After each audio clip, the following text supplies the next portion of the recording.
or squaring shear.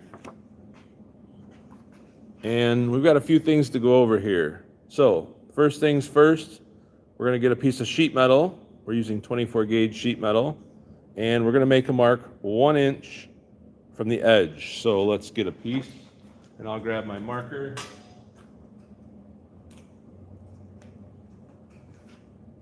About 1 inch right there. That looks good. Okay, so now we're going to slide the metal against the stop to the left. So that side's the left. Let's come on over.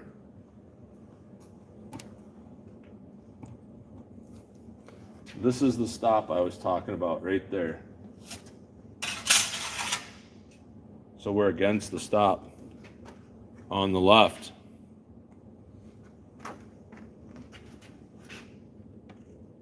Now we're going to slide it forward until your mark lines up with the knife. We have to look between the clamp and the knife. Okay, so here we go, parts of the shear. The yellow part on this shear is the clamp. The black part is the knife. That's what's actually going to do the cutting. And this is our 52-inch shear. If we come over here, we have a second one going for the walk. Here we go. This is a 37-inch shear. So our metal comes 48 inches, by the way. You can't cut 48-inch metal on a 37-inch shear, just so you know. This is the clamp, and this is the knife back here. So if we look down in between, that's where we're going to be looking for our mark. We're going to line it up right there with the knife. All right, we're using the other shear. Let's go back.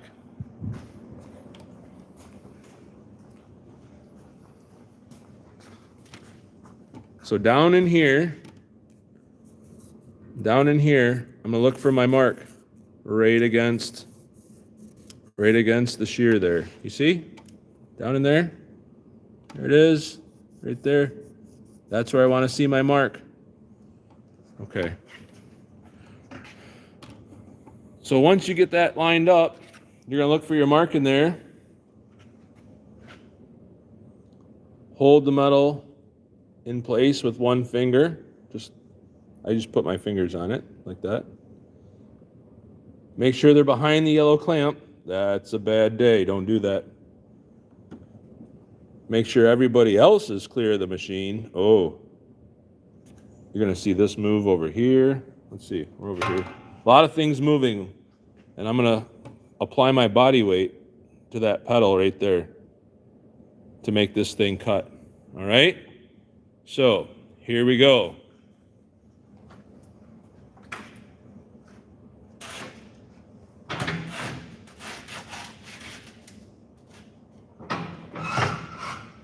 My fingers are behind the clamp.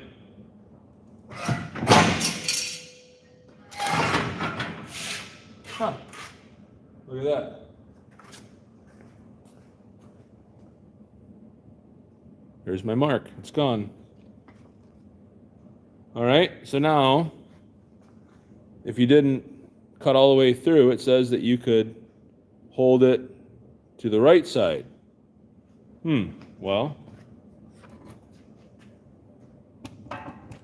if that's the left over there, I guess this is the right side over here.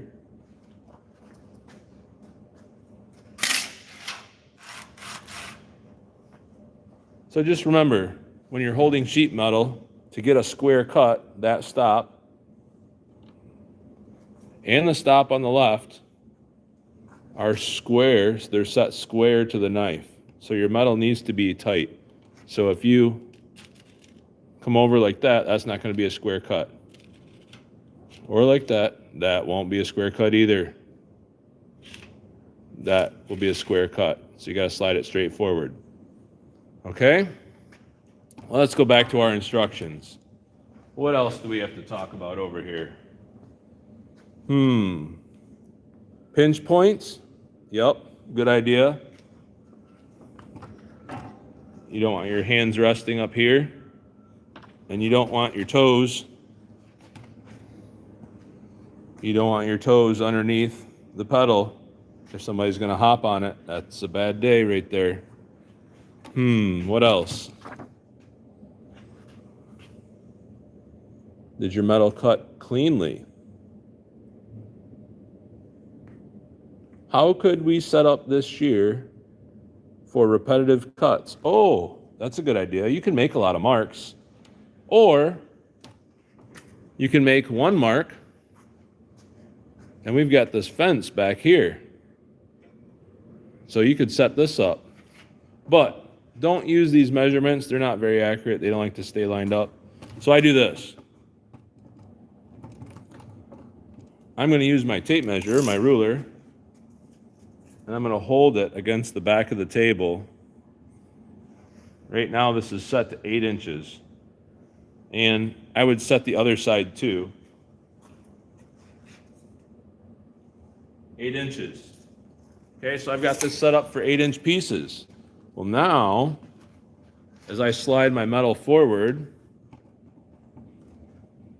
watch out the back right there. See how it hits? Hits the stop.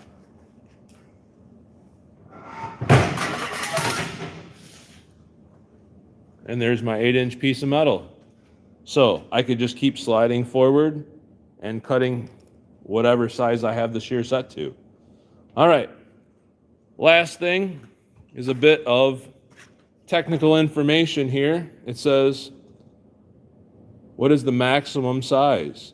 Well, this is a 52-inch shear. That one is a 37-inch shear.